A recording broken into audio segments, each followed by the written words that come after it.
Bonjour, nous sommes maintenant à la 4e semaine de notre série de 12 épisodes, Architecture de la conscience.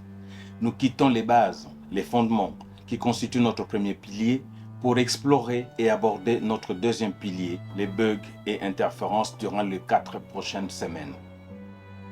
Aujourd'hui, nous allons parler de l'anxiété qui se trouve être une surcharge externe de notre bande passante. Beaucoup de personnes pensent qu'elles manquent de force, alors elles se disent « je devrais être plus solide, plus calme, plus capable ».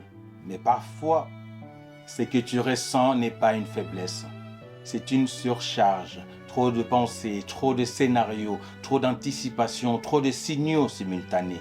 Quand un réseau reçoit plus de données qu'il ne peut traiter, il ralentit, il sature, il devient instable. Et l'esprit humain peut vivre exactement la même chose. Mingi moto akomi pesaka faute alors quand ça que les andeye mais non les système est déjà dans saturation. Alors on va comprendre pourquoi l'anxiété ressemble souvent à une surcharge de bande passante. La bande passante, c'est la capacité disponible pour traiter les informations. En informatique, quand trop de données arrivent simultanément, le système ralentit, coupe, bug, réagit mal. Mentalement, c'est proche.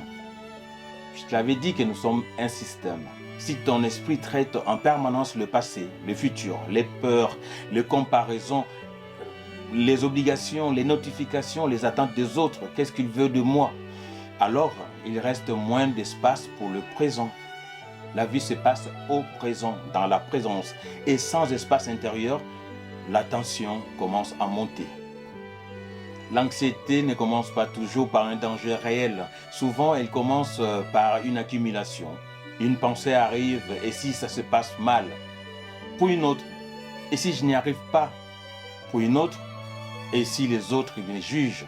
Et si les autres jugent? Et pendant ce temps, le corps écoute tout. Respiration courte, épaules tendues, cœur qui bat, accéléré, le cœur qui accélère, fatigue diffuse. Puis ces sensations elles-mêmes deviennent inquiétantes. Alors le système ajoute encore plus de surveillance. C'est comme ça que le système fonctionne et la machine s'emballe. Ce n'est pas toujours la vie qui attaque, c'est parfois le système qui déborde. Le système est une dynamique, il y a danger partout. Voici quelques signaux fréquents. Tu es fatigué, même sans effort visible. Ou ton esprit continue même quand ton corps veut se reposer. Tu n'arrives pas à dormir. Une petite situation semble énorme intérieurement. Tu imagines 10 problèmes avant une action simple. Le calme devient difficile à ressentir, comme si ton système avait oublié comment ralentir. Cela ne veut pas forcément dire que tu es brisé. Cela peut simplement vouloir dire que ta capacité disponible est saturée. Pose-toi cette question. Combien d'entrées mon esprit accepte-t-il chaque jour? Informations, réseaux sociaux, notifications, conversations lourdes, pression invisible, des appels instantanés, pensées répétitives. Beaucoup cherchent la paix sans réduire le flux qui détruisent cette paix. On veut du calme, mais on nourrit constamment le bruit. Et un système exposé au bruit permanent finit par perdre sa stabilité. Voici quelques ajustements simples. 1. Réduis les entrées inutiles. Tout ne mérite pas ton attention. 2. Reviens au concret immédiat. Un souffle, une tâche, un pas. Le présent stabilise souvent ce que l'anticipation désorganise. Et de 3, ralentis physiquement, parce qu'un corps apaisé envoie aussi des signaux de sécurité au mental. Et 4, écris ce qui tourne. Le papier soulage parfois la mémoire mentale. Le fait d'écrire, ça te soulage. Et de 5, crée des espaces sans stimulation. Silence, marche, promenade, respiration, présence. Tout simplement être, sans beaucoup de pensée. Un système récupère quand il cesse enfin d'être constamment sollicité. Imagine une personne qui se sent anxieuse chaque soir. Elle pense que quelque chose cloche en elle. Puis un jour, elle observe honnêtement sa journée. Notifications permanentes, comparaison constante, multitâches, zéro silence, peur de décevoir quelqu'un, surveillance intérieure continue, tu vois? Alors, elle modifie quelques réglages.